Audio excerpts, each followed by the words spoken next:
Hello student, मैं हूं अमान अहमद और स्वागत है आपका on the educational platform of IC campus, जहां पर आज हम लोग क्लास 10th बोर्ड के फिजिक्स का फर्स्ट चैप्टर पढ़ेंगे।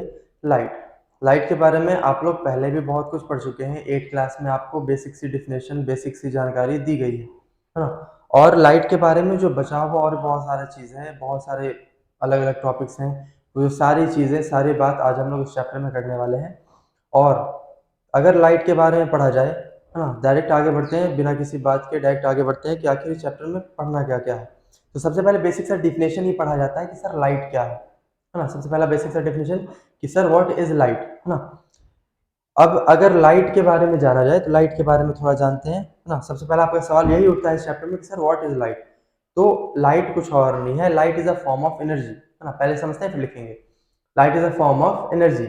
लाइट एक ऐसा फॉर्म ऑफ एनर्जी है जो हमारे आंखों में एक सेंसेशन को क्रिएट करता है, जिसके मदद से हम लोग अपने चारों तरफ की चीजों को बहुत आसानी से देख सकते हैं या देखने में सक्षम बनाता है ना। तो क्या बोल रहा है, light is a form of energy that produces sensation to our eyes with the help of which we are able to see things which is present around us, है ना। अब इस डिफिनेशन को जरा लिख लें। What is light? Sir light is a form of energy. Light is a form of energy, है ना। Light is a form of energy. Sir ठीक है, समझ गए, light is a form of energy, लेकिन सर कैसा एनर्जी? एनर्जी तो बहुत सारा काम करवाता है, तो ये क्या काम करवाएगा? तो लाइट एक ऐसा फॉर्म ऑफ एनर्जी है that help us, that produces, sorry, that produces that produces sensation, that produces sensation to our eyes, to our eyes। ठीक है सर, इतना समझ में आ गया कि light is a form of energy that produces sensation to our eyes. But अब ये सेंसेशन किस लिए क्रिएट करता है, ये सेंसेशन किस लिए प्रोड्यूस करता है? तो ये सेंसेशन प्रोड्यूस करता है with the help of which, जिसके मदद से, विथ द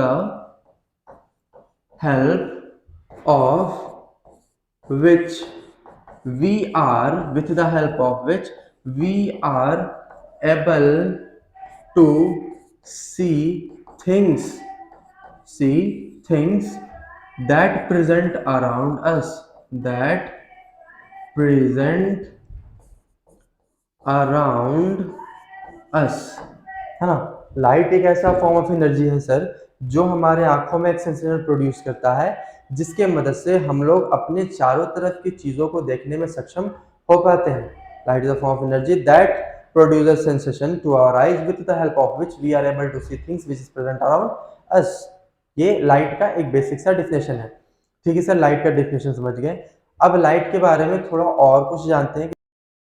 लाइट के बारे में और बहुत सारी चीज़ें हैं। लाइट के लिए बहुत सारे साइंटिस्ट ने अलग अलग तरीके की थ्योरीज दी हैं, अलग अलग बहुत सारा थ्योरीज है। वो थ्योरीज को थोड़ा समझ लेते हैं। ये बेसिक सा चीज़ है। ये आज का सिर्फ सेशन जो है, जो लेक्चर है, वो सिर्फ और सिर्फ छोटा सा इंट्रोडक्शन है लाइट के अकॉर्डिंग ना, लाइट के लिए, सॉरी, लाइट के लिए।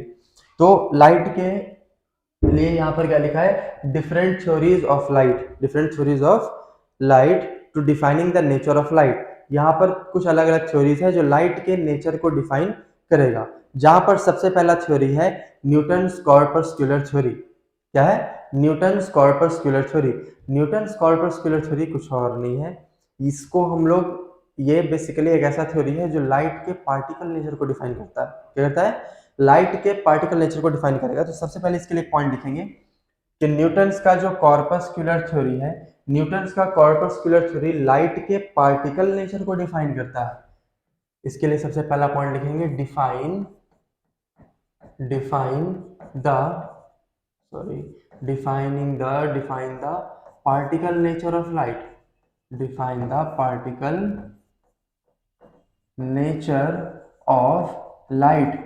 ये लाइट के पार्टिकल नेचर को डिफाइन करता है। जहां पर न्यूटन के अकॉर्डिंग, इस लॉ के अकॉर्डिंग, इस थ्योरी के अकॉर्डिंग, न्यूटन ये कहते हैं कि लाइट जो है वो स्पेस में बहुत हाई स्पीड से ट्रैवल करता है। और लाइट जो इतने स्पीड से स्पेस में ट्रैवल कर रहा है, वो एक बंडल के फॉर्म में, एक स्ट्रीम के फॉर्म में ट्रैवल करता है ना। लाइट स्पेस में बहुत हाई स्पीड से ट्रैवल करता है और वो जो उतने हाई स्पीड से ट्रैवल कर रहा है तो वो अकेला ट्रैवल नहीं कर रहा है, लाइट एक स्ट्रीम के फॉर्म में, एक बंडल के फॉर्म में ट्रैवल कर रहा है। तो लाइट का जो वो स्ट्रीम है, जो वो स्ट्रीम ट्रैवल कर रहा है, वो सारा का सारा जो स्ट्रीम है वो बहुत सारे छोटे छोटे पार्टिकल से, बहुत सारे छोटे छोटे यूनिट से बना है, जिस यूनिट को कॉर्पुसल्स कहा जाता है। क्या बोलते हैं? कॉर्पुसल्स। इनकी लाइट कुछ और नहीं है, लाइट एक बहुत सारे छोटे छोटे टाइनी पार्टिकल्स का बंडल है, स्ट्रीम है ना। लाइट क्या है? लाइट बहुत सारे छोटे छोटे टाइनी टाइनी पार्टिकल्स का एक बंडल है, जिस बंडल को, जिस टाइनी पार्टिकल्स को हम लोग कॉर्पसल्स बोलते हैं, और उस बंडल को स्ट्रीम बोलते हैं, है ना। तो यहां पर लिखेंगे सर कि light is made up of, light is made up of tiny particles, tiny particles. Light किससे बना है सर? तो लाइट जो है वो बहुत सारे टाइनी टाइनी पार्टिकल से बना है, जिस पार्टिकल्स का नाम कॉर्पुसल्स है, कॉल्ड कॉर्पुसल्स, कॉल्ड कॉर्पुसल्स। बट अब ये जो कॉर्पुसल, ये क्या है? टाइनी टाइनी पार्टिकल्स है, जिससे लाइट का एक पूरा लाइट बना है, और ये बंडल बनाता है। लाइट क्या करता है? बंडल बनाता है। Light is made up of tiny particles called corpuscles, और यही बहुत सारा कॉर्पुसल मिलकर क्या बनता है? स्ट्रीम बनाता है ना। तो ये न्यूटन का थ्योरी है। ये क्या है? न्यूटन का थ्योरी है। नेक्स्ट थ्योरी है आपका वेव नेचर ऑफ लाइट, है ना। नेक्स्ट नेक्स्ट आपका क्या है? Wave nature of light. अब न्यूटन का ये जो थ्योरी है, न्यूटन का ये थ्योरी बहुत ज़्यादा सेटिस्फाई नहीं था। अब आगे साइंटिस्ट आए, मतलब बहुत सारे अलग साइंटिस्ट, जैसे एक साइंटिस्ट का नाम है हाइजन, है ना। हाइजन एक साइंटिस्ट थे जिन्होंने बोला कि लाइट पार्टिकल के फॉर्म में एग्जिस्ट नहीं करता है। ये बात गलत है, न्यूटन के द्वारा ये बोला गया बात गलत है। बट अब ये सही था कि गलत था, वो उनके अकॉर्डिंग जानेंगे। तो हाइजन ने लाइट के वेव नेचर को डिफाइन किया। हाइजन ने क्या बोला? लाइट के वेव नेचर को डिफाइन किया। न्यूटन ने बोला था कि लाइट स्पेस में एक पार्टिकल्स के फॉर्म में ट्रैवल करता है, जिस पार्टिकल्स को कॉर्पसल्स बोलते हैं, इसीलिए इस थ्योरी का नाम कॉर्पसल्स, कॉर्पस्कुलर थ्योरी रखा गया। बट हाइजन बोलते हैं कि नहीं सर, ऐसी बात नहीं है, लाइट स्पेस में एक वेव के फॉर्म में ट्रैवल करता है। और कैसा वेव? तो नॉन मैकेनिकल वेव, है ना।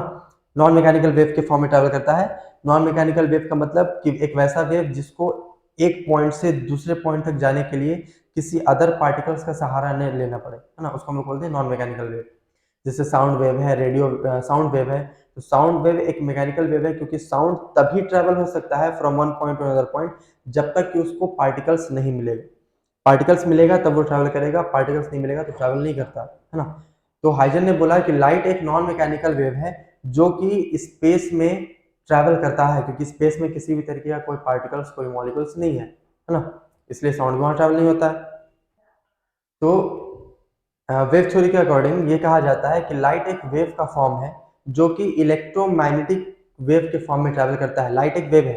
लाइट क्या है? वेव। अब कैसा वेव है सर? तो लाइट एक इलेक्ट्रोमैग्नेटिक नॉन मैकेनिकल वेव है, जो कि स्पेस में वैक्यूम में भी ट्रैवल कर जाता है। वैक्यूम में भी ट्रैवल कर जाता है। वैक्यूम में भी का मतलब कि वो बाकी सारे मीडियम में भी ट्रैवल करेगा, यानी कि एयर में भी करेगा, लिक्विड में ट्रैवल करेगा, सॉलिड में भी ट्रैवल करेगा, लेकिन उसके अलावा जो नॉन मैकेनिकल वेव होता है वो इन तीनों मीडियम के अलावा वैक्यूम में भी ट्रैवल कर जाता है। तो इसीलिए इस थ्योरी के अकॉर्डिंग बोला यह गया कि लाइट एक वेव है, और एक इलेक्ट्रोमैग्नेटिक वेव है, जो कि स्पेस में वैक्यूम में भी ट्रैवल कर जाता है, और वैक्यूम में इसका स्पीड अप्रोक्सीमेटली 3 × 10⁸ मीटर पर सेकंड होता है। तो अब जितना बात बोला गया, बस उसी बात को लिखा जा रहा है कि सबसे पहली बात कि इस थ्योरी के अकॉर्डिंग लाइट एक वेव है। लाइट क्या है? Light is a wave. Light क्या है? एक वेव है। कैसा वेव है सर? तो लाइट एक इलेक्ट्रोमैग्नेटिक वेव है। लाइट क्या है? तो लाइट एक इलेक्ट्रोमैग्नेटिक वेव है। EMW sorry, electromagnetic wave. Light क्या है? एक इलेक्ट्रोमैग्नेटिक वेव है। EMV का फुल फॉर्म है इलेक्ट्रोमैग्नेटिक वेव। अब अगर ये वेव है तो ये इस कहाँ ट्रैवल करेगा भाई? तो ये मीडियम के अलावा ये वैक्यूम में भी ट्रैवल कर जाता है। Travel in vacuum also, travelled in vacuum, travel in vacuum also, ये वैक्यूम में भी ट्रैवल कर जाता है। ऑल्सो मीन्स कि सारे मीडियम के अलावा वैक्यूम में भी ट्रैवल करता है। अच्छा, ट्रैवल करता है तो इसका कुछ ना कुछ स्पीड होगा। हाँ सर, स्पीड भी है। कितना है स्पीड? तो इसका स्पीड अप्रोक्सीमेटली, इसका स्पीड 3 इंटू 10⁸ मीटर पर सेकेंड है। ये इसका स्पीड है कहाँ? वैक्यूम में। तो पहला थ्योरी न्यूटन का थ्योरी था, जो कि न्यूटन ये बताना चाहता है कि लाइट एक पार्टिकल नेचर है, जो कि पार्टिकल्स के फॉर्म में स्पेस में हाईली स्पीड से ट्रेवल करता है। हाइजन आकर बोले कि भाई लाइट एक पार्टिकल का फॉर्म नहीं है, लाइट का नेचर पार्टिकल नेचर नहीं है, लाइट का नेचर वेव नेचर है, इसलिए वो वैक्यूम में ट्रैवल करता है ना। लाइट का नेचर क्या है? एक वेव नेचर है वो, क्योंकि वो वैक्यूम में ट्रैवल करता है इसलिए। और अब नेक्स्ट जो थ्योरी है वो है आपका क्वांटम थ्योरी ऑफ लाइट, जो कि आइंस्टीन के द्वारा, नहीं सॉरी आंसर बोल रहे, क्वांटम थ्योरी जो है वो, हाँ आइंस्टीन के द्वारा ही दिया गया ना। तो क्वांटम थ्योरी में क्या किया गया? क्वांटम थ्योरी एक ऐसा थ्योरी है जो लाइट के पार्टिकल नेचर को डायरेक्टली सेटिस्फाई करता है कि लाइट पार्टिकल नेचर भी है। लाइट क्या है? लाइट एक पार्टिकल नेचर भी है, यानी कि लाइट वेव नेचर भी है और लाइट पार्टिकल नेचर भी है, इस बात को सेटिस्फाई करना है। तो सबसे पहले क्वांटम थ्योरी, जो कि आइंस्टीन के द्वारा दिया गया था, क्वांटम थ्योरी मैक्स प्लैंक ने भी दिया था। आइंस्टीन के अलावा मैक्स प्लैंक ने भी दिया था, और भी बहुत सारे लोगों ने क्वांटम थ्योरी दिया है। अलग अलग चीजों के लिए अलग अलग क्वांटम थ्योरी बहुत सारे लोगों ने दिया है।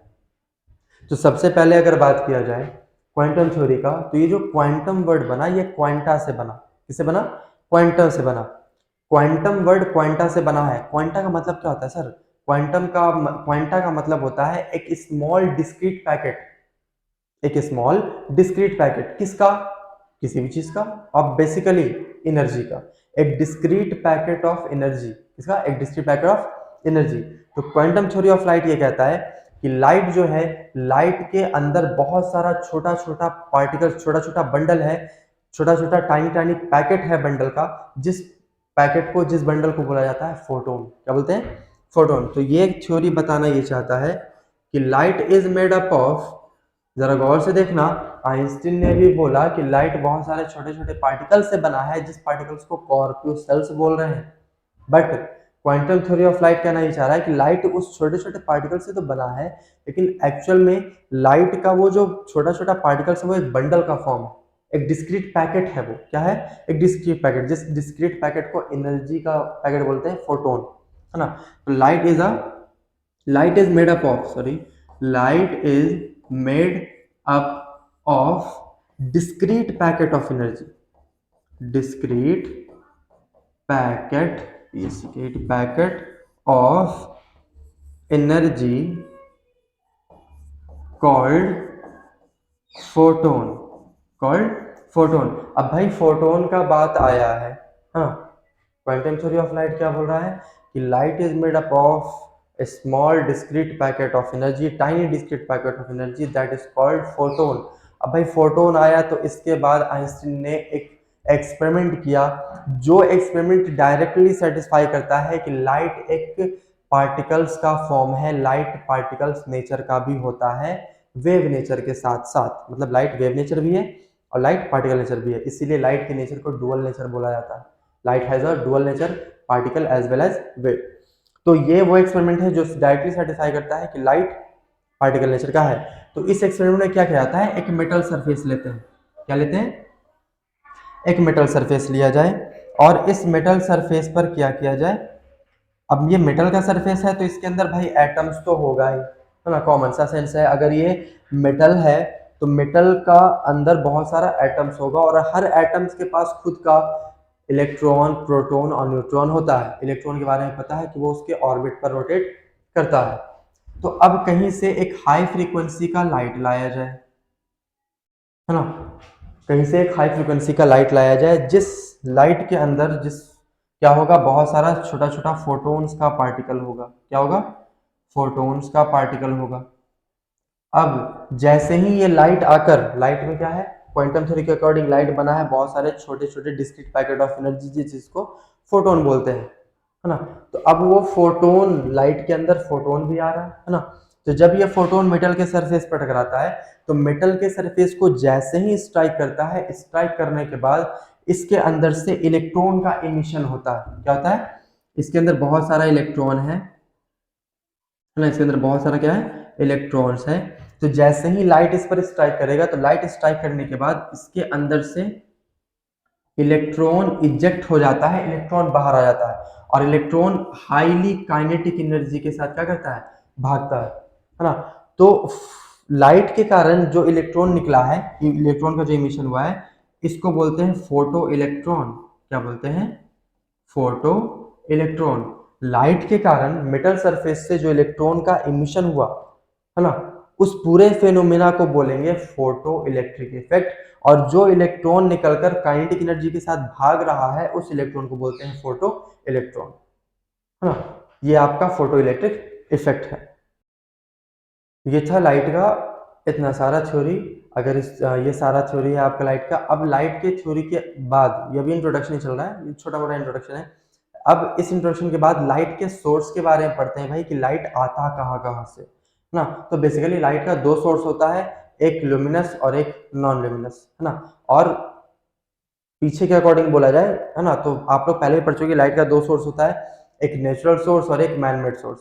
तो ये नेचुरल सोर्स और मैनमेड सोर्स कुछ और नहीं है, चाहे वो नेचुरल हो चाहे वो मैनमेड हो, वो दोनों ही आपका किस में आ जाएगा, लुमिनस में आ जाता है ना। एक लुमिनस सोर्स है और एक नॉन लुमिनस सोर्स है। होता क्या है समझते हैं।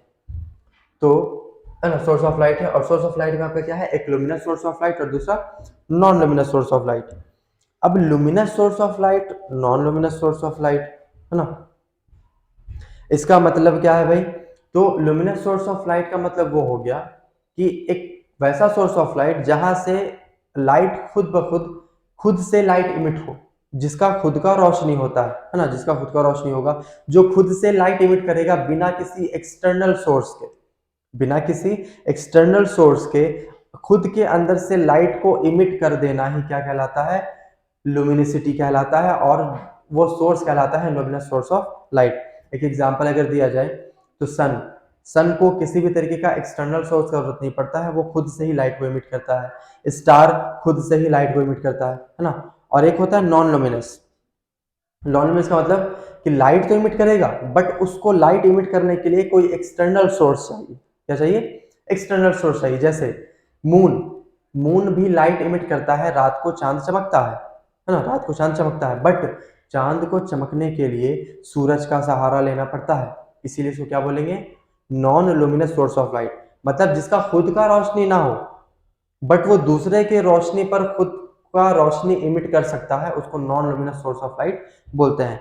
तो लुमिनस सोर्स ऑफ लाइट के लिए क्या लिखेंगे, object that emits their own light, that emit its own light, है ना, जो खुद का लाइट इमिट कर सकता हो।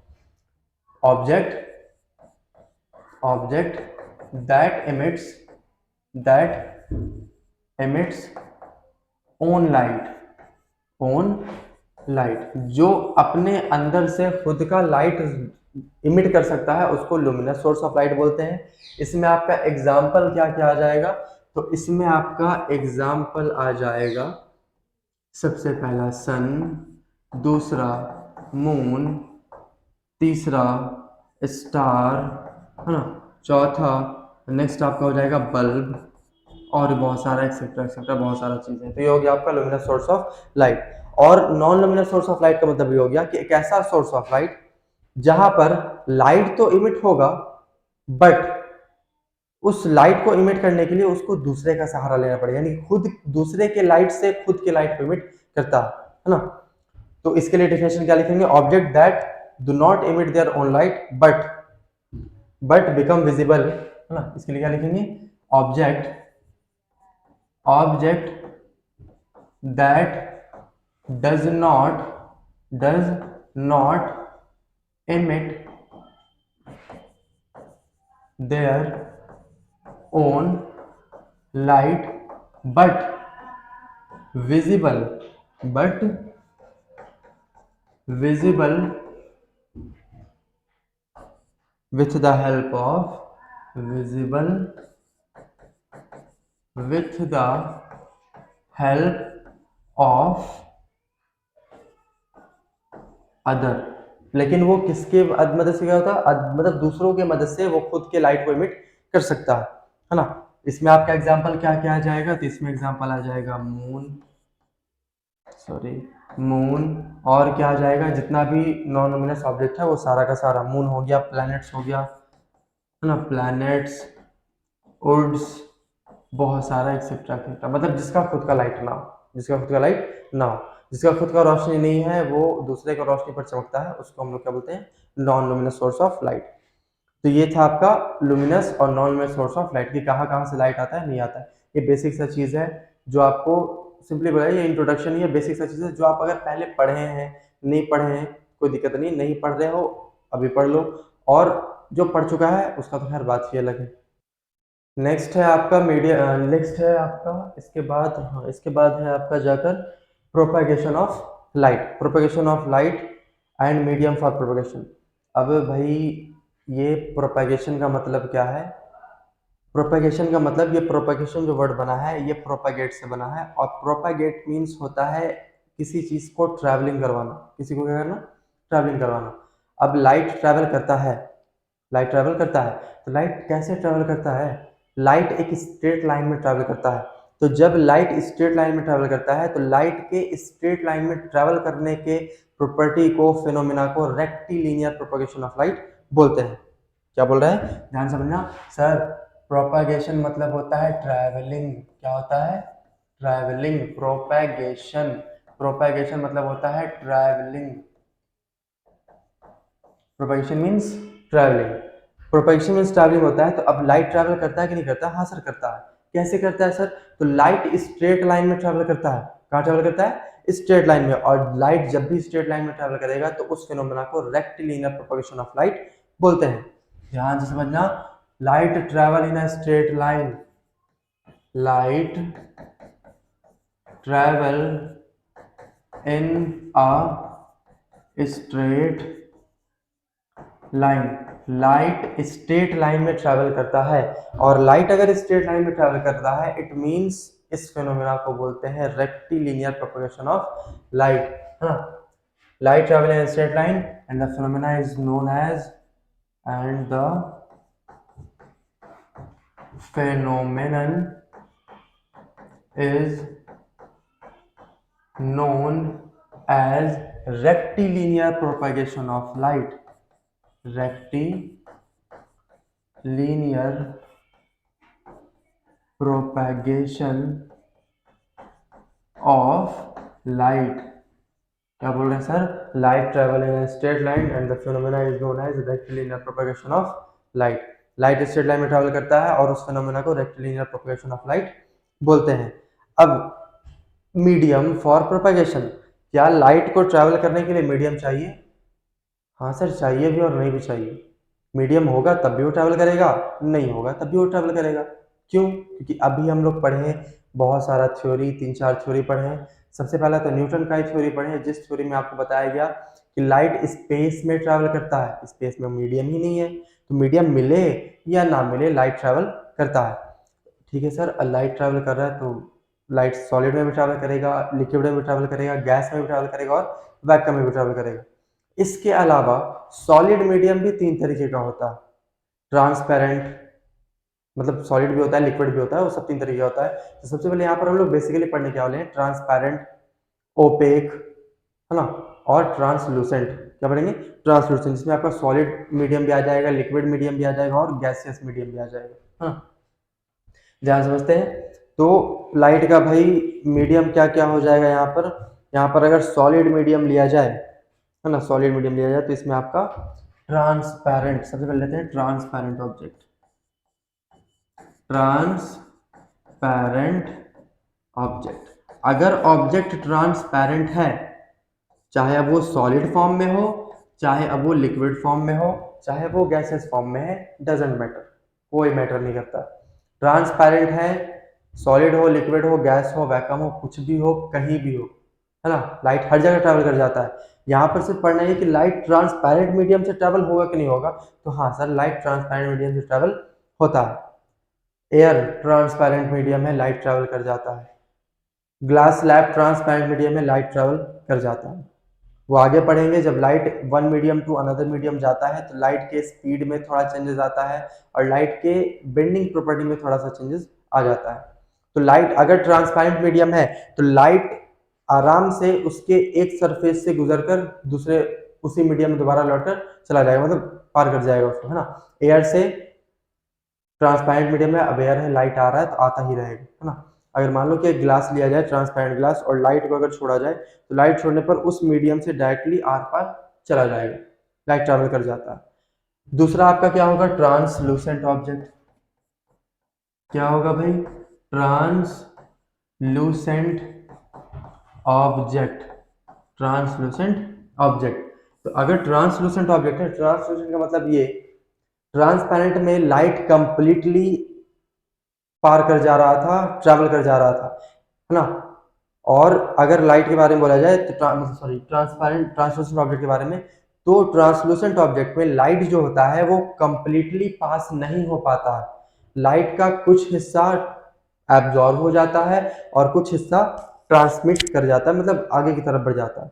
हाँ, तो ट्रांसलूसेंट ऑब्जेक्ट में जो लाइट होता है वो लाइट कंप्लीटली ट्रैवल नहीं कर पाता है, पार्शली ट्रैवल करता है, कुछ हिस्सा बाहर जाता है, कुछ हिस्सा एब्जॉर्ब हो जाता है लाइट का, है ना। और नेक्स्ट है आपका थर्ड, ओपेक ऑब्जेक्ट। क्या है, opaque object, sorry, opaque object. Opaque object क्या है भाई, तो ये एक ऐसा मीडियम है, एक ऐसा सब्सटेंस है, एक ऐसा ऑब्जेक्ट है जिस ऑब्जेक्ट के पीछे, हाँ, जिस ऑब्जेक्ट के पीछे क्या रहता है, मतलब वो पूरा ना उसके आर पार देख सकते हैं ना कुछ कर सकते हैं, लाइट इस पे ट्रैवल नहीं करता है, लाइट इसके आर पार ट्रैवल नहीं करेगा। लाइट जब भी ओपेक ऑब्जेक्ट के सरफेस पर आता है तो आने के बाद वो बाउंस बैक चला जाता है, क्या चला जाता है, बाउंस बैक। तो सर अब यहाँ पर हम लोग ट्रांसपेरेंट पढ़े, जहाँ पर लाइट आएगा और कंप्लीटली एक तरफ से दूसरी तरफ चला जाएगा। ट्रांसलूसेंट पढ़े कि सर लाइट आता है बट कंप्लीटली एक पॉइंट से दूसरे पॉइंट तक नहीं जा पाता है। तो तीसरा पढ़े ऑपेक, जहाँ पर लाइट पास होता ही नहीं है, पास होगा ही नहीं। अब पास होगा नहीं तो इसमें क्या होगा, रिफ्लेक्शन। क्या होगा, रिफ्लेक्शन, बाउंस बैक चला जाता है। और लाइट जब भी बाउंस बैक जाएगा, लाइट जब भी बाउंस बैक जाता है तो लाइट के सरफेस पर स्ट्राइक कर जाने के बाद बाउंस बैक हो जाए तो उस फिनोमिना को रिफ्लेक्शन बोलते हैं। क्या बोलते हैं, रिफ्लेक्शन। तो यहाँ पर आपका source of light, sorry, propagation of light समझ में आ गया, किस मीडियम में ट्रैवल करेगा ये भी समझ में आ गया। लाइट का भाई, अब उसके अलावा लाइट का क्या होता है, लाइट का एक अलग बिहेवियर भी होता है ना। लाइट का कुछ अलग अलग बिहेवियर होता है कि लाइट चाहे वो कोई सा भी मीडियम हो, चाहे वो ट्रांसपेरेंट हो, ओपेक हो, ट्रांसलूसेंट हो, लाइट जब भी दो मीडियम के बीच ट्रैवलिंग करता है, एक मीडियम तो एयर हो गया क्योंकि एयर से लाइट आ रहा है, दूसरा मीडियम वो ग्लास हो गया जिसको हम लिए हुए, चाहे वो ओपेक हो, चाहे वो ट्रांसपेरेंट हो, चाहे वो ट्रांसलूसेंट हो, इससे मतलब नहीं है। जब भी लाइट एक मीडियम से दूसरे मीडियम में ट्रैवल करता है तो यहाँ पर लाइट का कुछ अलग बिहेवियर देखा जाता है। क्या है वो बिहेवियर, ध्यान से समझना है। तो लाइट का बिहेवियर ये है कि लाइट यहाँ पर अगर दो मीडियम लिया जाए, मान लेते हैं हम एक, यहाँ पर ले लेते हैं, मेरे पास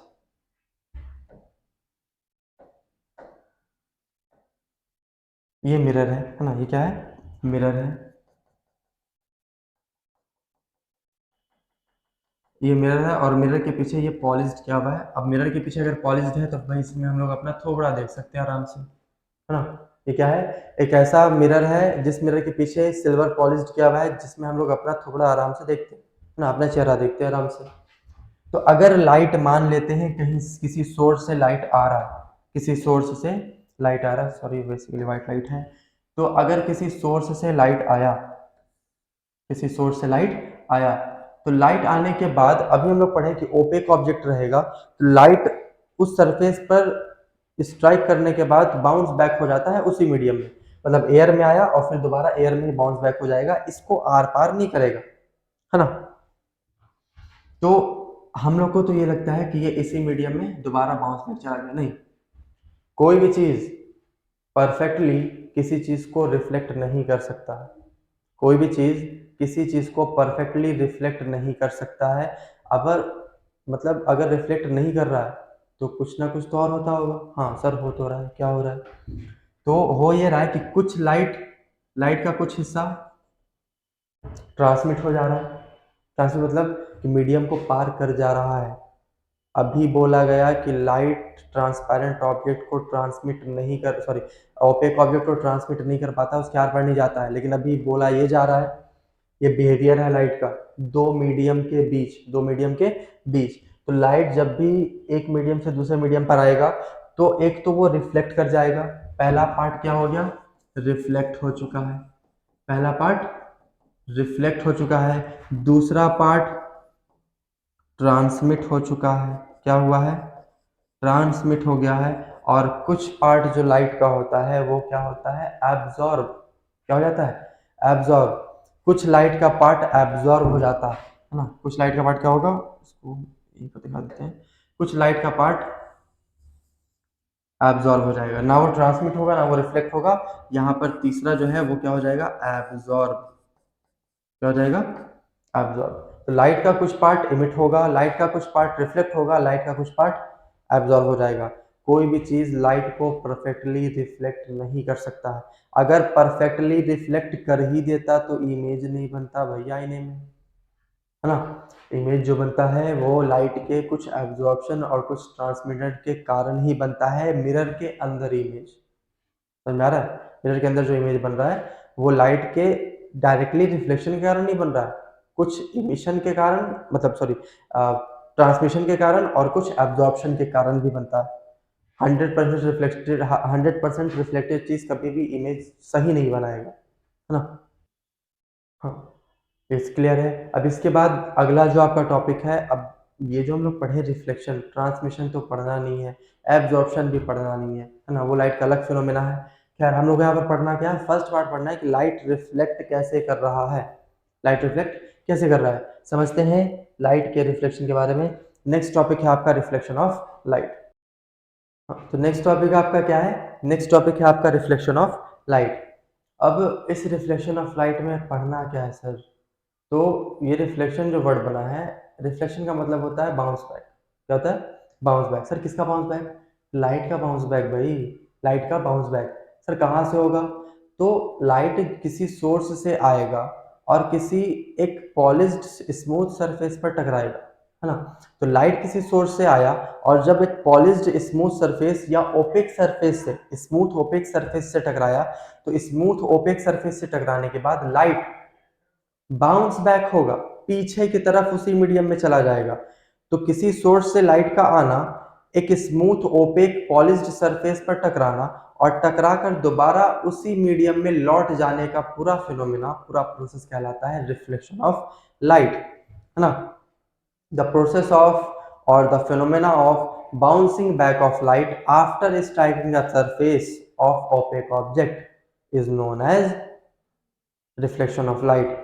या अगर आप और डिफिनेशन बनाना चाहें तो ऐसे ही बना सकते हैं, द फिनोमेना, द प्रोसेस और the phenomena in which light after striking the light या bouncing back of light after striking the surface of opaque object in the same medium is known as reflection of light। तो फिर क्या बोला जा रहा है, ध्यान से समझना डिफिनेशन को, जो डिफिनेशन बोले हैं बस वही लिख रहे हैं, है ना। तो यहाँ पर बोल रहा है कि द प्रोसेस और द फिनोमेना, द प्रोसेस और the phenomena, phenomenon in which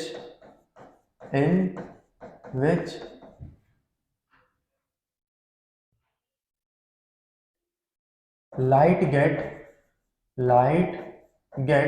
bounce back, light get bounce back in the same medium, in the same medium after striking the surface, after striking the surface of opaque object, opaque object.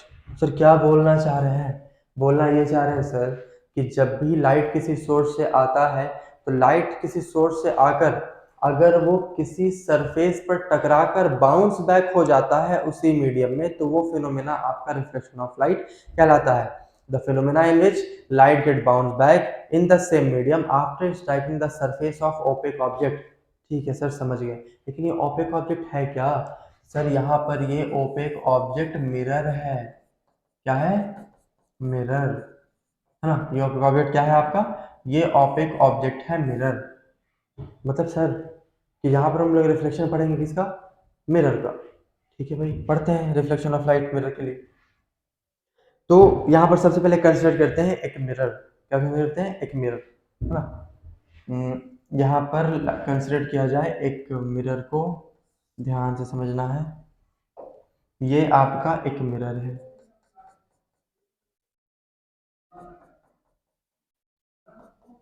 ये हो गया mirror, और पीछे इस mirror के किया गया है पॉलिश्ड। क्या किया गया? एक सिल्वर कोटिंग कर दिया गया है ना।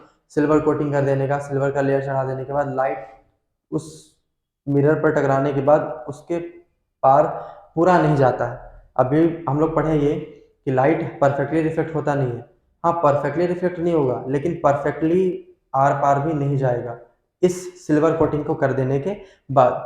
तो अगर किसी सोर्स से लाइट को लाया जाए ना, किसी सोर्स से हम लाइट को ला रहे हैं, अगर किसी सोर्स से लाइट को लाया जाए तो जो किसी सोर्स से, सोर्स है एस, और इस सोर्स से आने वाला ये जो लाइट है, इस लाइट को, इस लाइट के रे को, इस लाइट रे को क्या बोलते हैं? ये लाइट रे है, तो इस लाइट रे को बोलते हैं इंसिडेंट रे। क्या बोलते हैं?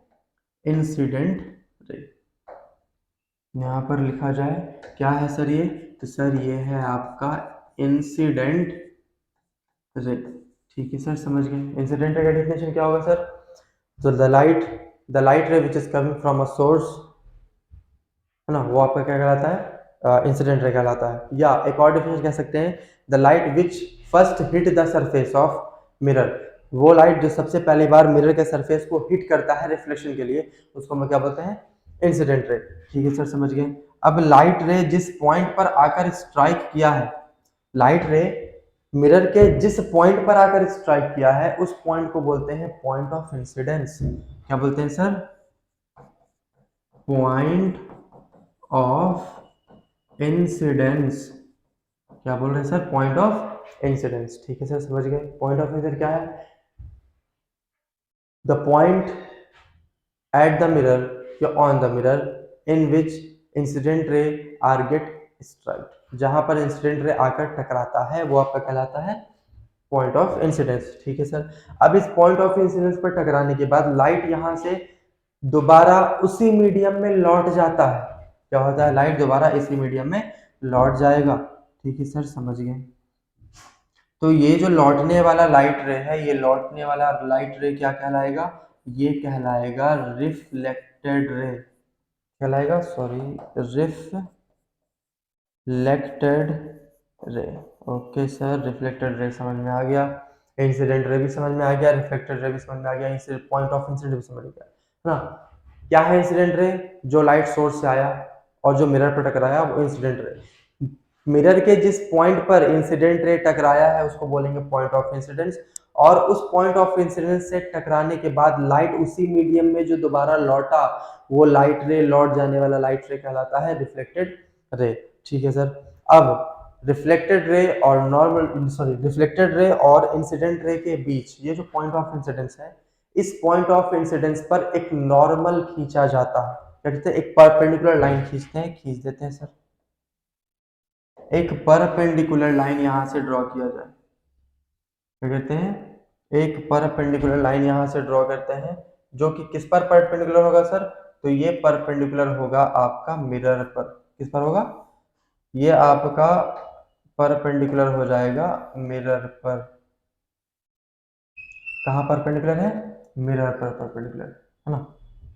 तो जो लाइट, सॉरी, जो रे एक इमेजिनरी रे है, ये क्या है? एक इमेजिनरी रे जो मिरर पर परपेंडिकुलर है। मिरर के साथ कितने डिग्री का एंगल बनाता है? तो मिरर के साथ बनाता है 90 डिग्री का एंगल। मिरर के साथ बनाता है 90 डिग्री का एंगल, है ना। तो इसको हम लोग बोलते हैं नॉर्मल रे। क्या बोलते हैं? नॉर्मल रे। मिरर के साथ वो इमेजिनरी रे जो मिरर के साथ 90 डिग्री का एंगल बनाता है उसको बोलते हैं नॉर्मल रे। ठीक है सर, ये भी समझ में आ गया, है ना, ये भी समझ में आ गया। अब उसके बाद यहाँ पर जरा गौर से देखना, नॉर्मल रे और इंसिडेंट रे के बीच, नॉर्मल रे और इंसिडेंट रे के बीच भी एक एंगल बन रहा है ना। तो नॉर्मल रे और इंसिडेंट रे के बीच जो एंगल बनता है उसको बोलते हैं एंगल ऑफ इंसिडेंस। क्या बोलेंगे इसको सर? Angle of incidence. तो इधर लिख दिया जाए, ये है आपका एंगल ऑफ इंसिडेंस। इंसिडेंस क्या बोल रहे हैं एंगल ऑफ इंसिडेंस को? The angle which is formed between the normal ray and the incident ray. Normal और इंसिडेंट रे के बीच बनने वाले एंगल को क्या बोलते हैं? Angle of incidence. ठीक है सर, क्लियर है। नेक्स्ट आपका देखिएगा, तो नॉर्मल रे और रिफ्लेक्टेड रे के बीच भी एक एंगल बन रहा है जिसको एंगल आर कहते हैं, और इसको बोलेंगे angle of reflection. Angle of reflection, angle of reflection क्या बोल रहे हैं? Angle of reflection. ठीक है सर, क्लियर, कोई दिक्कत नहीं सर। अब ये था आपका रिफ्लेक्शन ऑफ लाइट। तो अब इस रिफ्लेक्शन ऑफ लाइट के बाद नेक्स्ट आपका क्या है? रिफ्लेक्शन के लिए कुछ बेसिक सा लॉ है। क्या है? कुछ बेसिक सा लॉ है। रिफ्लेक्शन के लिए दो लॉ है ना, फर्स्ट लॉ, सेकंड लॉ। उस लॉ का एक्चुअली कोई नाम नहीं है। समझते हैं लॉ ऑफ रिफ्लेक्शन को। तो नेक्स्ट है आपका लॉ ऑफ रिफ्लेक्शन। अब लॉ ऑफ रिफ्लेक्शन कहना ये चाहता है, सबसे पहला लॉ है ना, पहले इसको लिख ही लेते हैं। तो सबसे पहला लॉ क्या कहना चाह रहा है? फर्स्ट लॉ, ध्यान समझना है। फर्स्ट लॉ, फर्स्ट लॉ क्या कहना चाह रहा है सर? फर्स्ट लॉ कहना ये चाह रहा है इंसिडेंट रे, क्या बोल रहा है? इंसिडेंट रे है ना, इंसिडेंट रे, नॉर्मल रे, normal ray and the reflect and the sorry normal रे, इंसिडेंट रे, नॉर्मल रे, reflected ray, reflected ray at the point of incidence, at the point of incidence all lies in the same plane। Sir कहने का मतलब क्या है? कुछ पल्ले नहीं पड़ा है ना? नहीं, ध्यान समझना है। मतलब ये है कहने का कि एक मिरर लिया जाए, एक सरफेस लिया जाए, और आप जिस सरफेस पर इंसिडेंट रे को फेंकते हो है ना, इंसिडेंट रे को फेंका जाता है, उसी सरफेस पर उस पॉइंट पर बनता है पॉइंट ऑफ इंसिडेंस। तो अब इंसिडेंट रे आया, वहां पर पॉइंट ऑफ इंसिडेंस बना, और उसी पॉइंट ऑफ इंसिडेंस पर आपका नॉर्मल भी है, रिफ्लेक्टेड भी है। मतलब कि एक मिरर लिया गया, मिरर एक प्लेन है कि नहीं है? हाँ सर है, मिरर एक प्लेन है। प्लेन पढ़े हो, 2D plane, 3D plane. 2D plane में x axis, y axis, 3D plane में x axis, y axis, z axis हो सकता है, होता है ना? तो मिरर लिया गया सर, मिरर। तो मिरर एक 2D फिगर है, मिरर का एक एक्स एक्सिस और एक वाई एक्सिस है ना, एक एक्स एक्सिस और एक वाई एक्सिस। तो जब एक लाइट को लाया जाए, क्या कर रहे हैं? एक लाइट को ला रहे हैं, तो किसी सोर्स से एक लाइट आया, ये इंसिडेंट रे था, जिस पॉइंट पर टकराया वो था पॉइंट ऑफ इंसिडेंस, और इसी पॉइंट ऑफ इंसिडेंस से लाइट रे रिफ्लेक्ट होकर पीछे की तरफ चला गया, और इसी पर एक परपेंडिकुलर नॉर्मल रे खींच दिया गया। तो अब जरा गौर से देखो, ये एक्स एक्सिस, ये वाई एक्सिस, ये एक 2D प्लेन है। तो इंसिडेंट रे, नॉर्मल रे, रिफ्लेक्टेड रे और पॉइंट, तीनों का तीनों पॉइंट ऑफ इंसिडेंस पर है, और ये सारा का सारा एक ही प्लेन पर है, किसी दूसरे प्लेन पर नहीं है। और मतलब एक और तरीके से समझ लो कि मेरे पास दो मिरर है, एक मिरर ये, दूसरा मिरर ये है ना, एक ये और एक ये है। तो अगर लाइट इंसिडेंट रे इस मिरर पर आता है, तो रिफ्लेक्टेड रे कहाँ से निकलेगा?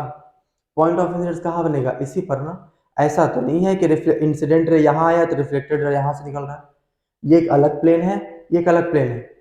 इंसिडेंट रे इस पर आया तो रिफ्लेक्टेड रे भी इसी पर निकलेगा, इस पर नहीं निकलने वाला। समझ आ रहा है? इसी को बोलते हैं कि इंसिडेंट रे, नॉर्मल रे, रिफ्लेक्टेड रे तीनों एक ही प्लेन पर और एक ही पॉइंट ऑफ इंसिडेंस पर लाई करता है ना। मींस कि मेरे पास एक प्लेन ये है,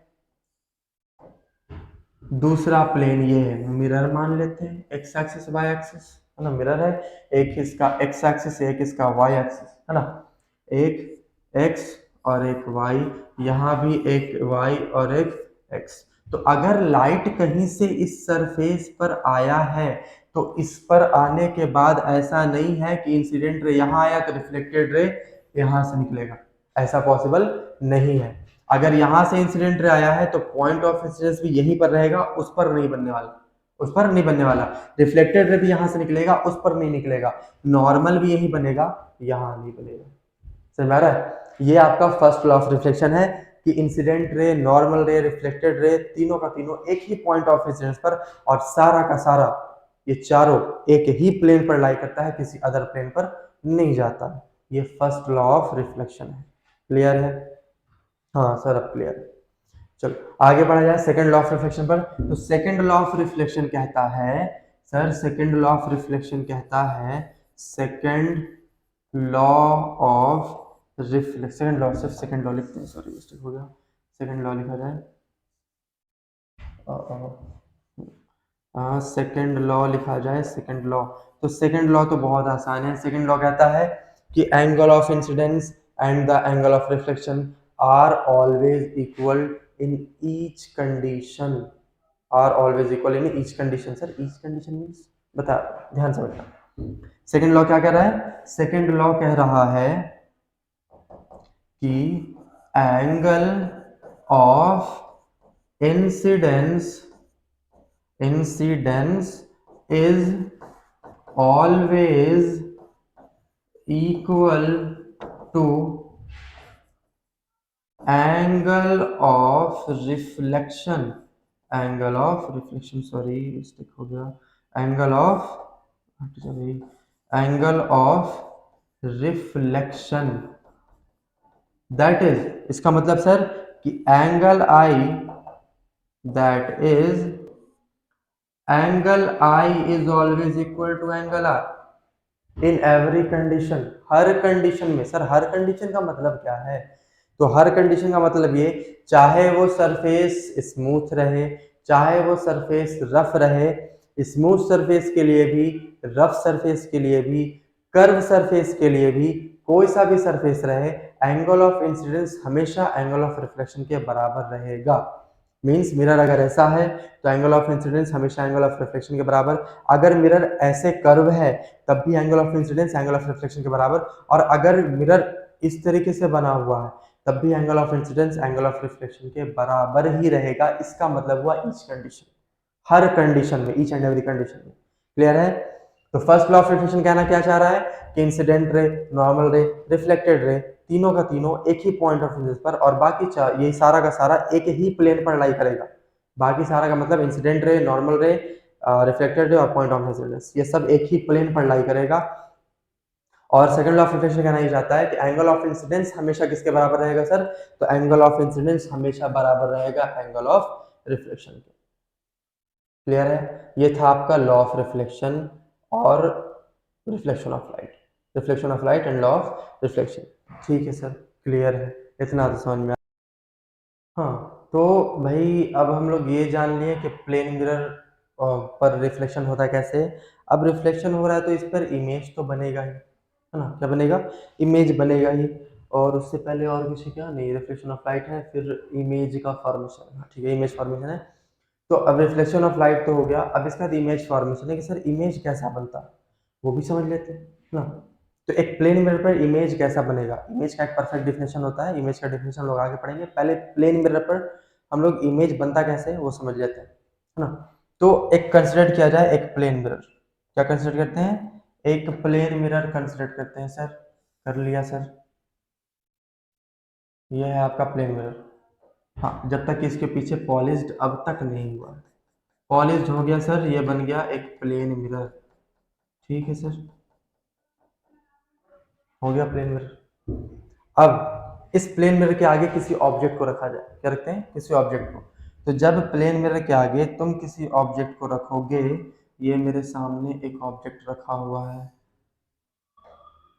यहाँ पर रखा जाए एक ऑब्जेक्ट को। ठीक है सर, रख दिया। ओ उल्टा हो गया, यहाँ पर एक ऑब्जेक्ट रख देते, ऑब्जेक्ट हो गया ये। अब ये ऑब्जेक्ट जो है इसका इमेज इस मिरर पर बनेगा, इस मिरर के अंदर बनेगा। कैसे बनता है इमेज, बनता है कैसे? तो इतना ध्यान रखना है कि हर ऑब्जेक्ट में से लाइट रे इमिट होता है। क्या होता है? लाइट रे इमिट होता है, और वही लाइट रे जब मिरर पर स्ट्राइक करता है तो रिफ्लेक्शन होता है। अब उसी रिफ्लेक्शन के कारण कुछ लाइट इमिट हो जा, कुछ लाइट ट्रांसमिट होता है और कुछ लाइट एब्जॉर्ब होता है, जिसके कारण वहां पर इमेज का फॉर्मेशन होता है। लाइट एब्जॉर्ब हुआ है, लाइट ट्रांसमिट हुआ है, तो वहां पर इमेज का फॉर्मेशन हुआ, वही इमेज साफ साफ हमारे आंख में दिखता है रिफ्लेक्शन के बाद। तब रिफ्लेक्शन के बाद ये इमेज दिखेगा कैसे और बनेगा कैसे, इमेज फॉर्मेशन पड़ रहा है ना। तो यहाँ से एक लाइट रे लिया जाए, है ना, और जब भी इमेज बनाना है, जब भी इमेज बनाना है तो इमेज बनाने के लिए हम लोग एक लाइट रे को कंसिडर करते हैं। क्या करते हैं, एक लाइट रे को, है ना। हमेशा दो लाइट लिया जाएगा और दो लाइट को आपस में इंटरसेक्ट करवाया जाएगा। जब भी दो लाइट रे आपस में जिस पॉइंट पर इंटरसेक्ट करेगा, उसी पॉइंट पर क्या बनेगा, उस ऑब्जेक्ट का इमेज बनता है। ध्यान से समझना, फिर से बोल रहे हैं इमेज कैसे बनता है। तो जब भी इमेज बनाना हो तो आपको हमेशा फिजिक्स में, लाइट में इमेज बनाने के लिए हमेशा दो रे को कंसिडर करते हैं। वैसे तो इमेज बनता है मल्टीपल रे से, बहुत सारे मल्टीपल रे से इमेज का फॉर्मेशन होता है, लेकिन यहाँ पर मल्टीपल रे हम लोग नहीं लेते हैं, दो रे से आराम से इमेज बना लेते हैं। तो जब भी आपको इमेज बनाना है तो आप क्या करेंगे, दो रे कंसिडर करेंगे, और वो दोनों रे कहीं ना कहीं किसी एक पॉइंट पर इंटरसेक्ट करेगा। वो दोनों रे जहां जिस पॉइंट पर इंटरसेक्ट कर गया, जिस पॉइंट पर इंटरसेक्ट कर गया, उसी पॉइंट पर उस ऑब्जेक्ट का इमेज बनेगा, है ना। अब अगर ये समझ में आ गया कि पॉइंट रे के इंटरसेक्शन के कारण पॉइंट इमेज बनता है, तो अब लाइट रे का इंटरसेक्शन करवा लेते हैं, है ना। चलो करवाते हैं, ध्यान समझो। तो मेरे पास है, यहाँ से एक लाइट रे लिया जाए, अच्छा भाई, हाँ, यहाँ से एक लाइट रे आया, मिरर पर टकराया। आप लाइट रे ले लेते हैं, ये लाइट रे आया, मिरर पर टकराया, ठीक है सर, मान लीजिए। अब ये टकराया है तो यहाँ से रिफ्लेक्ट भी तो करेगा ना भाई। हाँ सर करेगा, चलो रिफ्लेक्ट भी करेगा, बहुत बढ़िया, रिफ्लेक्ट कर चुका है ना, रिफ्लेक्ट भी कर गया। अब इसके बाद रिफ्लेक्शन हुआ है तो आप बीच में नॉर्मल बना सकते हैं। हाँ सर आराम से बना सकते हैं, बना दो, क्या दिक्कत है, कोई दिक्कत नहीं है। चलो एक नॉर्मल खींच दो, नॉर्मल खींच दिया सर, टेढ़ा हो गया, चलो सीधा कर देते हैं इसको। हाँ सीधा हो गया, परफेक्ट। अरे हट जा भाई, तो ये परफेक्ट बन गया आपका नॉर्मल, है ना। नॉर्मल बना भी सकते हैं, नहीं बना सकते, इमेज का फॉर्मेशन करना है बेसिकली हम लोग को। तो यहाँ पर अभी एक ही लाइट रे लिए, कितना लाइट रे है, ये एक ही लाइट रे, सिंगल, ये इंसिडेंट, ये नॉर्मल, है ना। ये है आपका इंसिडेंट रे, ये है आपका रिफ्लेक्टेड रे। क्या है, रिफ्लेक्टेड रे, इसको स्मॉल आर लिखते हैं थोड़ा, इंसिडेंट रे, और ये है आपका रिफ्लेक्टेड रे, ठीक है सर, मान लिए। अब इसके बाद हम क्या बोले, अभी क्या बोला गया, अभी बोला ये गया कि जब भी लाइट रे को आपको मतलब सॉरी इमेज का फॉर्मेशन करना है, तो इमेज फॉर्मेशन करने के लिए आपको दो लाइट रे आपस में इंटरसेक्ट करवाना पड़ेगा। यहाँ तो एक ही लाइट रे निकला है ना, सोर्स से एक ही लाइट रे निकला, इंसिडेंट बनकर रिफ्लेक्ट हो गया। यहाँ से एक और लाइट का रे लिया जाए, इस बार थोड़ा एक एंगल पर ले लेते हैं, ये सेकेंड लाइट रे आया और आकर अब यहाँ से ये रिफ्लेक्ट भी करेगा। हाँ सर रिफ्लेक्ट भी करेगा, चलो चलो रिफ्लेक्ट करवा दो, रिफ्लेक्ट करवा दिया सर, ओहो यहाँ से रिफ्लेक्ट करेगा। हाँ यहाँ भी एक नॉर्मल बना देते हैं, क्या दिक्कत है, एक नॉर्मल यहाँ भी बना दिया जाए। चलो सर बन गया यहाँ भी नॉर्मल, बहुत बढ़िया, बन गया बन गया बन गया, यहाँ पे नॉर्मल बन गया। अब जरा गौर से देखो क्या लग रहा है इस रे को देखने में, ये इंसिडेंट रे, ये भी इंसिडेंट रे, और ये रिफ्लेक्टेड रे, तो ये भी रिफ्लेक्टेड रे। क्या देखने में लग रहा है कि ये पॉइंट कहीं पर इंटरसेक्ट करेगा आपस में, नहीं सर करेगा नहीं, पैरेलल ही नहीं तो नहीं करेगा, पैरेलल है ही नहीं तो करेगा ही नहीं, है ना। बोलो सर पैरेलल क्यों नहीं, हम तो पैरेलल बना सकते थे। कहाँ से बनेगा भाई, दोनों तो एक ही सोर्स से और अलग अलग एंगल पे निकल रहा है, दोनों एक ही सोर्स से अलग अलग एंगल पे निकल रहा है, तो जाहिर सा बात है ये लाइट रे कभी पैरेलल होगा नहीं। लेकिन हाँ ऐसा देखने में लगेगा, यहाँ जो खड़ा रहेगा, यहाँ जो इंसान खड़ा रहेगा, उसको देखने में ऐसा लगेगा कि ये जो ऑब्जेक्ट है वो कहीं पीछे से आ रहा है। कहाँ से आ रहा है, पीछे से, जरा गौर से देखना, ये कहीं पीछे से आ रहा है, पीछे से आ रहा है ये कहीं, है ना। तो ये ऐसा फील होगा कि ये ऑब्जेक्ट कहीं यहाँ से आ रहा है ना, ये ऑब्जेक्ट कहीं यहाँ से आ रहा है, ये लाइट रे आपस में इस पॉइंट पर स्ट्राइक करेगा। अब जहां पर स्ट्राइक करा है, जहां पर स्ट्राइक करा था, ये थोड़ा टेढ़ा चला गया मेरे से, देखते थोड़ा सीधा जाएगा क्या। हाँ जाएगा, तो थोड़ा ऊंचा नहीं, यहीं पर लेकर चलते हैं। ये लाइट रे अब आपका यहाँ से स्ट्राइक करेगा, ये यहाँ पर बन गया, तो अब इसका इमेज यही कहीं पर आपका बना है ना, इसका इमेज यही कह ना।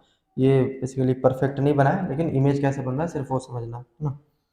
तो ये ऑब्जेक्ट का इमेज आपका यहाँ पर बन गया, वाइट कलर है ये।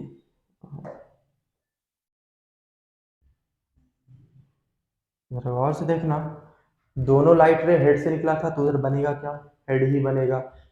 टेल से भी निकलता होगा तो टेल का भी बन जाएगा है ना, टेल से निकाल कर आप बना देते हैं, उससे कोई दिक्कत नहीं है ना।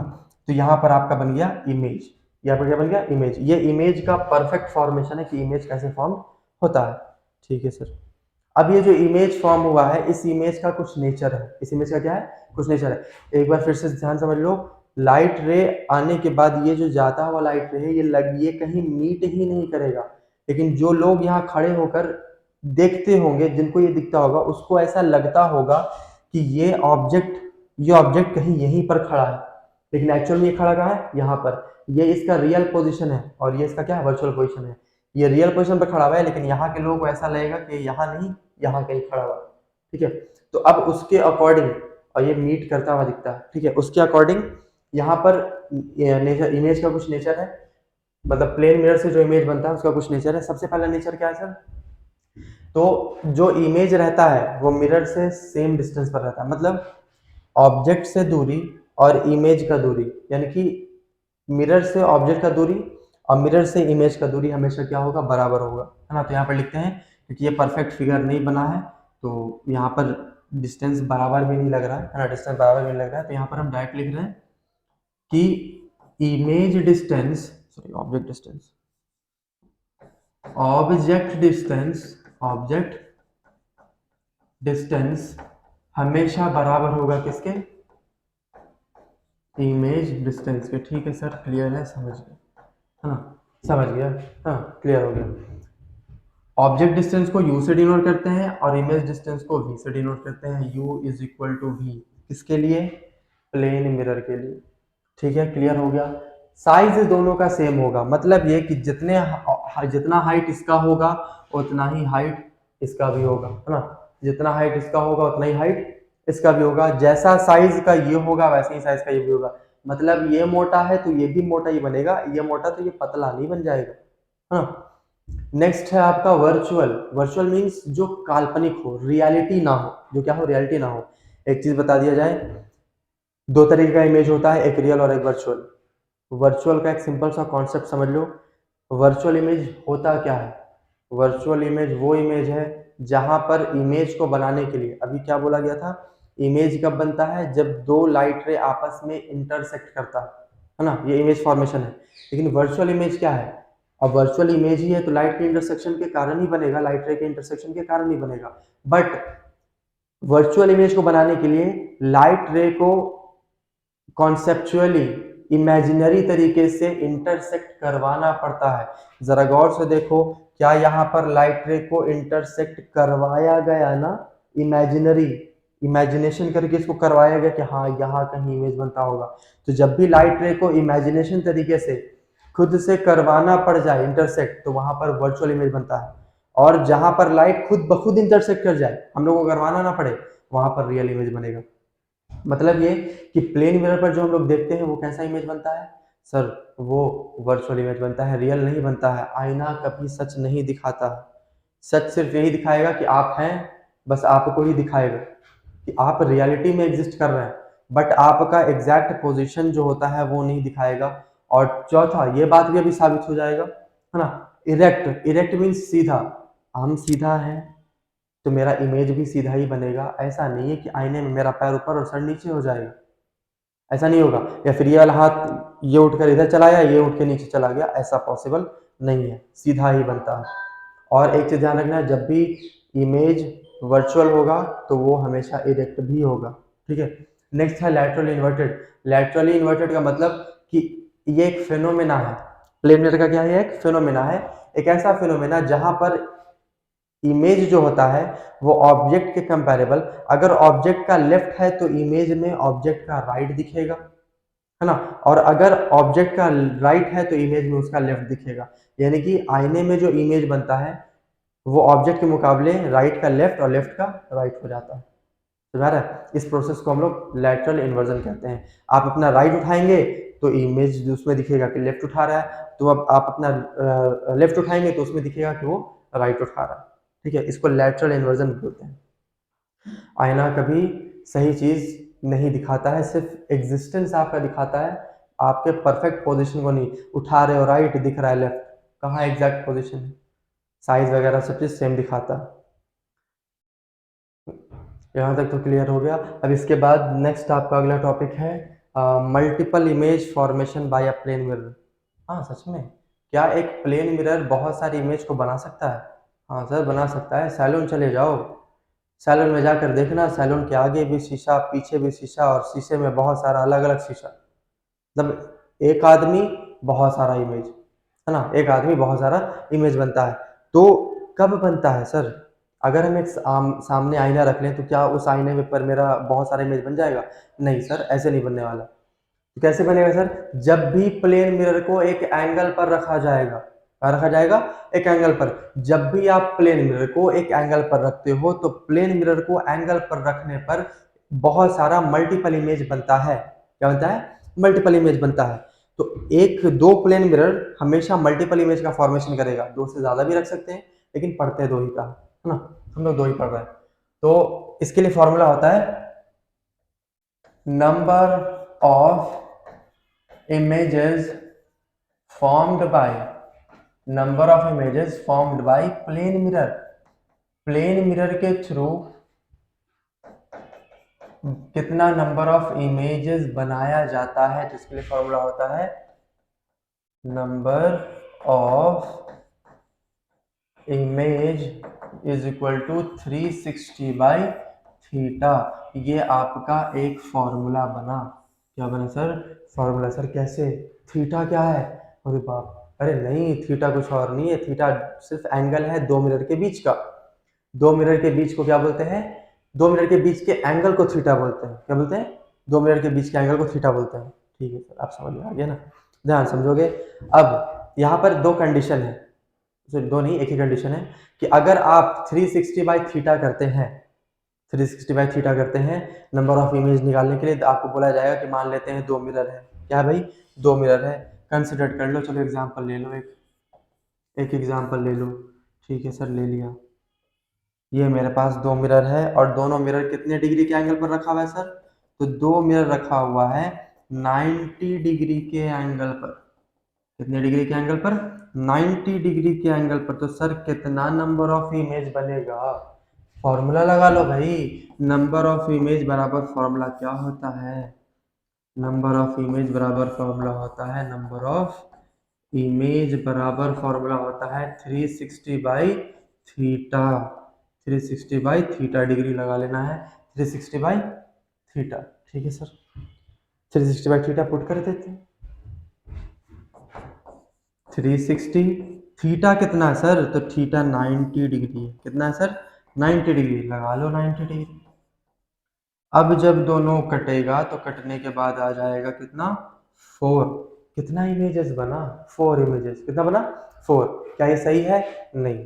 कंडीशन यहां पर अप्लाई होगा कि अगर 360 बाई थीटा का वैल्यू इवन नंबर आता है, 360 बाई थीटा का वैल्यू इवन नंबर आता है, तो आपको उसमें से -1 करना पड़ेगा। क्या करना पड़ेगा? -1 करना पड़ेगा।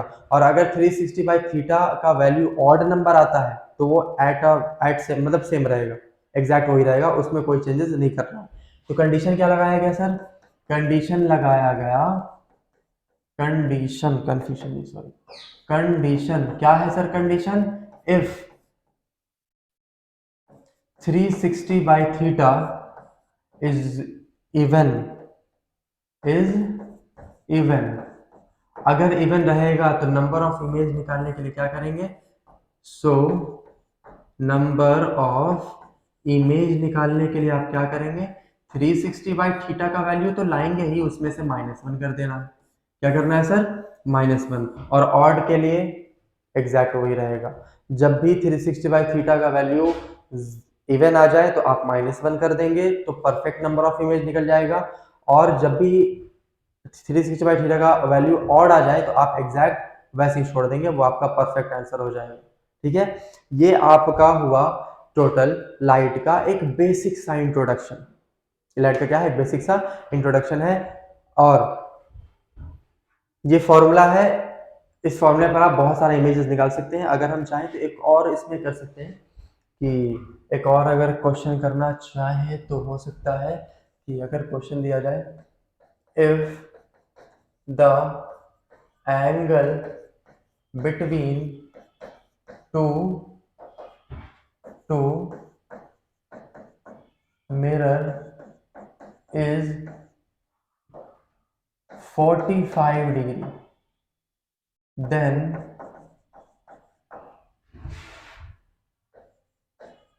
what is the number of images formed। तो जो नंबर ऑफ इमेज फॉर्म्ड होगा उसका वैल्यू क्या होगा सर, कुछ नहीं ना, लगा लो सीधे 360 by theta, number of images बराबर 360 बाई थीटा।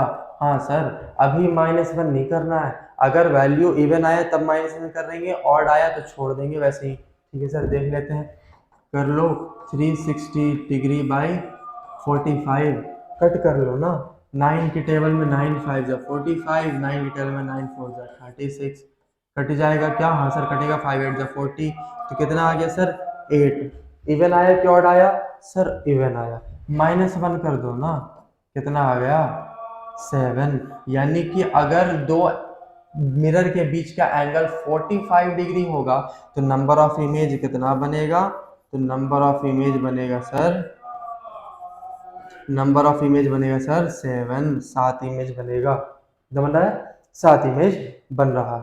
तो दिक्कत क्लियर है ना, ये आपका क्वेश्चन हो गया। और ऐसा बहुत सारा क्वेश्चन है बट वो आगे देखा जाएगा है ना। अब इसके बाद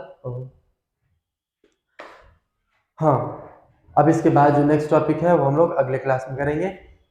इसके बाद अगला नेक्स्ट टॉपिक है जो भी होगा है ना, लिखा हुआ है another topic will be covered in the next lecture. ठीक है सर, ये आपका फर्स्ट लेक्चर था लाइट का, जो कि इंट्रोडक्शन था, इंट्रोडक्शन पूरा कंप्लीट हो चुका है। अब इसके बाद नेक्स्ट जो हम लोग पढ़ने वाले हैं वो पढ़ेंगे सीधे कर्व मिरर। क्या पढ़ेंगे, curve mirror, curve surface, curve mirror के बारे में पढ़ेंगे, स्फेरिकल मिरर है ना, स्फेरिकल मिरर के बारे में पढ़ेंगे, कनकेव, कन्वेक्स, और भी बहुत सारा डिटेल है उसमें। बाकी जो बोर्ड के लिए सबसे ज्यादा इंपॉर्टेंट है वो वहीं से शुरू होता है। बोर्ड के लिए, 10th के बोर्ड के लिए सबसे ज्यादा इंपॉर्टेंट जो लेक्चर शुरू होता है वो आपका कर्व मिरर से ही शुरू होता है, स्फेरिकल मिरर से ही शुरू होता है ना। वहां से आपका बोर्ड का एक एग्जैक्ट शुरू हो जाएगा।